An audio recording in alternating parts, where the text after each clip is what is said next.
دورے کر رہی ہیں مختلف ڈپارٹمنٹس کے اور مطلب شہروں کے، اور جس طرح سے وہ احکامات جاری کر رہی ہیں.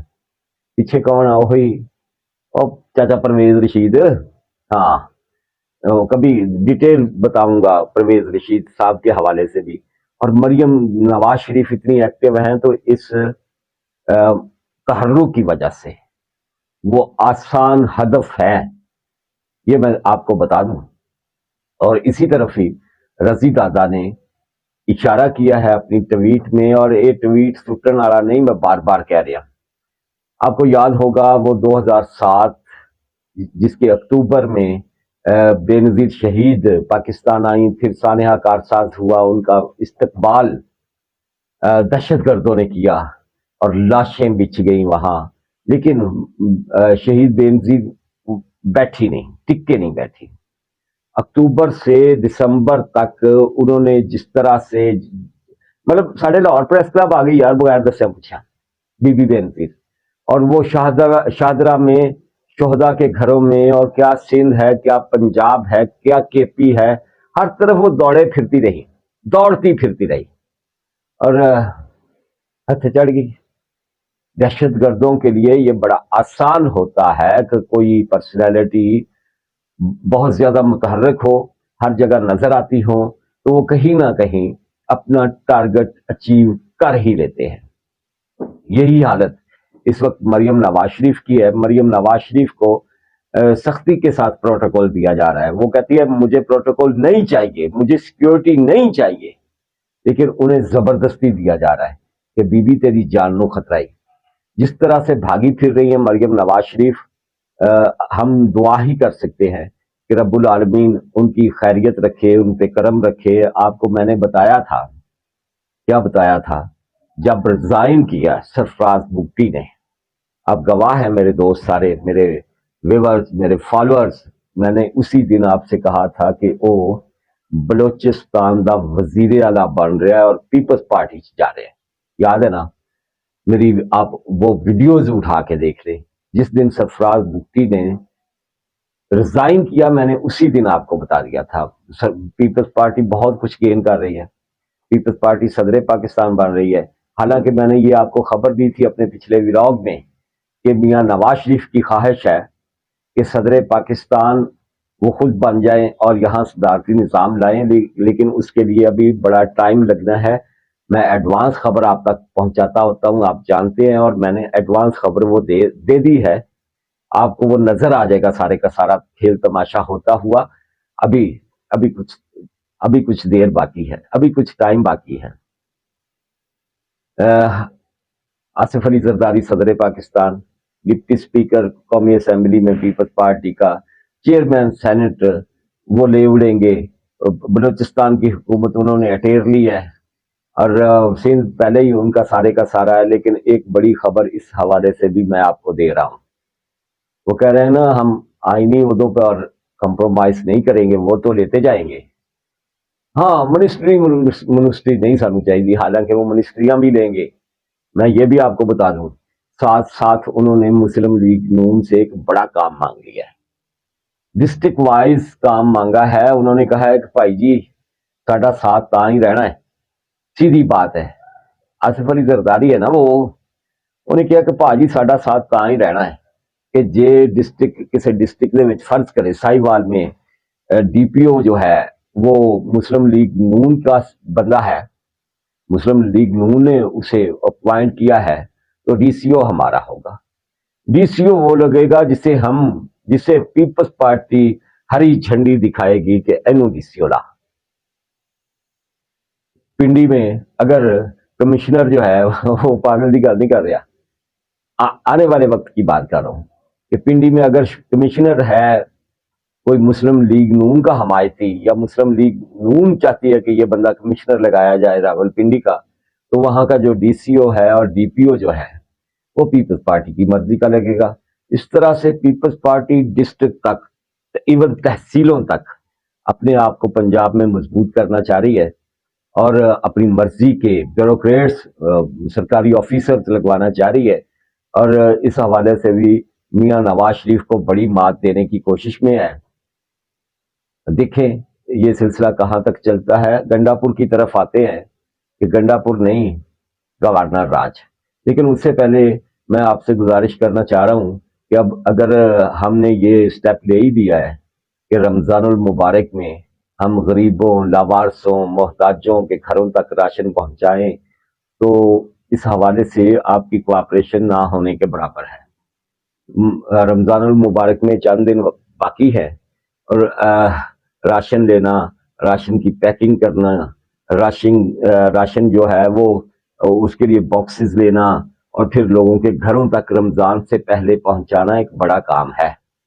میں نے یہ سٹیپ اس لیے لیا، آپ جانتے ہیں میں شدید بیمار ہوں اور میں یہ چاہتا ہوں کہ آپ کا بھیجا ہوا راشن کے لیے کوئی ٹکا چوانی، کوئی 2,000، کوئی 2 لاکھ وہ میرے ہاتھوں سے جائے، غریبوں، محتاجوں تک، ضرورت مندوں تک، جن کا حق ہے حقداروں تک پہنچے.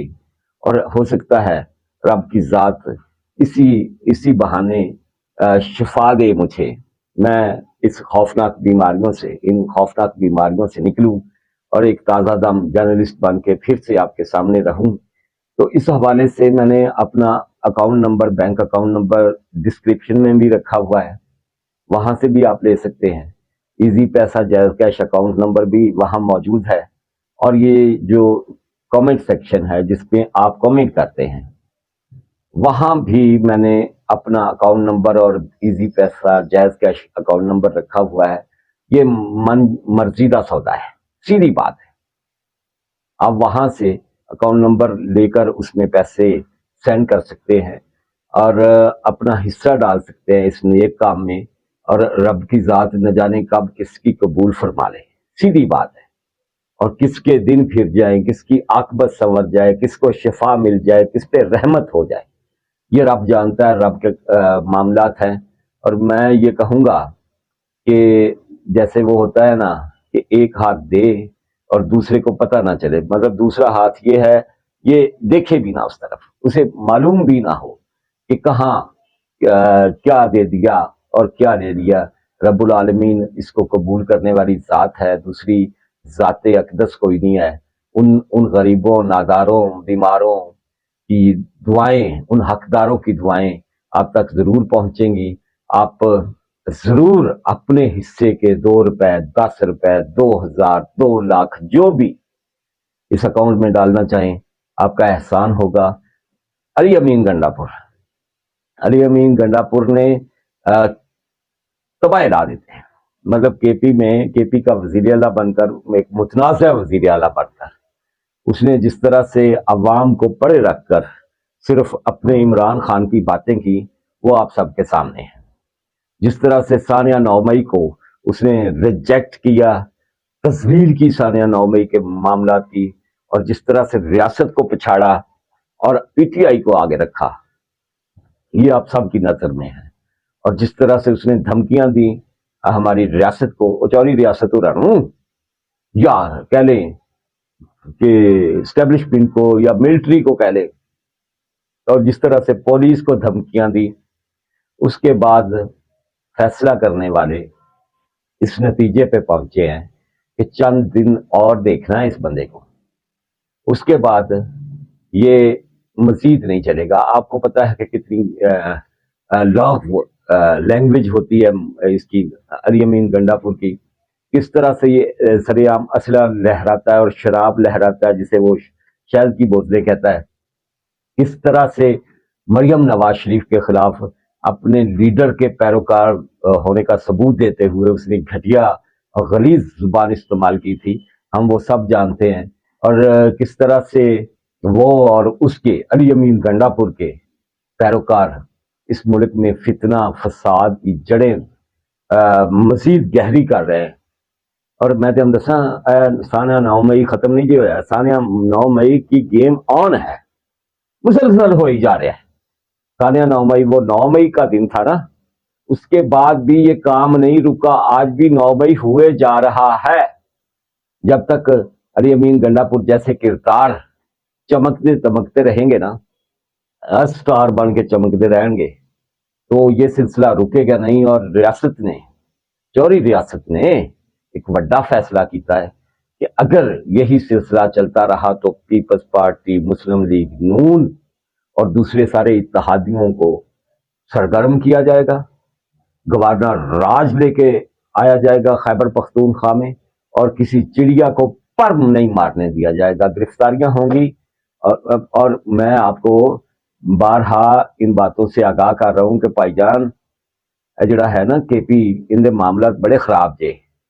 وہ دہشت گرد, وہ افغان مہاجرین, وہ زمان پارک تک ان لوگوں کی اپروچ, ان لوگوں کا مطلب اقبال ورگے بڑے بڑے دہشت گرد, ان کی زمان پارک میں موجودگی, یہ ساری باتیں وہ ہیں جو ہمیں بتاتی ہیں کہ یہ کام کوئی نکا جا نہیں. اور ہماری بدقسمتی ہے کہ ہم نے پہلے کئی افغان جنگیں لڑی, اب ہمیں موجود جو کے پی میں دہشت گرد ہیں, طالبان ہیں, ان سے لڑنا پڑ رہا ہے, اور ساتھ یہ نئے طالبان, یہ پی ٹی آئی کے فتنہ المعروف جو اب سنی تحریک ہو گئی ہے نا, اس کی فتنہ سازیاں, اس سب کا مقابلہ کرنا پڑے گا جنرل سید عاصم منیر کو. اور یہ چومکھی جنگ ہے جو شروع ہو چکی ہے. ایک طرف دہشت گرد ہے, دوسری طرف افغان مہاجرین ہیں, تیسری طرف کے پی میں موجود یہ جو نیا ایک فتنہ ہے, اس سب کے ساتھ لڑنا ہوگا جنرل سید عاصم منیر کو. اور میں کے پی کے حوالے سے ایک بات بتا دوں کہ جتنا خوبصورت کے پی ہے, جتنے اچھے وہاں کے لوگ ہیں, اگر وہاں یہ فطرے نہ ہوں, اور جتنے حب الوطن ہیں ہمارے یہ پختون بھائی, اتنے حب الوطن تو شاید ہم بھی نہیں ہیں, اگر یہ فتنہ سازیاں وہاں نہ ہوں تو کے پی جس طرح سے دنیا میں اپنی خوبصورتی کی مثال نہیں رکھتا, اسی طرح سے اپنے رسم رواج اور ریت کی مثال نہیں رکھتا. اگر ہمارے کے پی کے پختون جو ہیں وہ ان فتنہ سازیوں کو سمجھیں اور انہیں زیادہ مواقع فراہم نہ کریں اپنے آپ کو سکسیسفل کرنے کے, تو دنیا بدل سکتی ہے. بہرحال علی امین گنڈا پور کا جو فیوچر ہے وہ یہی ہے کہ اتنے گورنر راج کے سندھی کوئی شہر آتی جاوے, اور یہ سوچنے والوں نے, کرنے والوں نے یہ تہیا ابھی سے کر لیا ہے کہ کچھ ہفتے ہو رہے ویکھنا ہے تو پھر پھٹے چک دینے ہیں. جس دوست نے ابھی تک میرا یوٹیوب چینل سبسکرائب نہیں کیا, وہ ان سے گزارش ہی کی جا سکتی ہے کہ میرے چینل کو سبسکرائب کریں, میری ویڈیو کو لائک کیا کریں, اچھی نہ لگے ڈس لائک کر دیا کریں, ہاتھ ہلاؤ, مطلب کچھ نہ کچھ آپ کے کامنٹس میں میری رہنمائی کرتے ہیں. یہ سلسلہ جاری و ساری رہنا چاہیے, یہ آپ کا چینل ہے.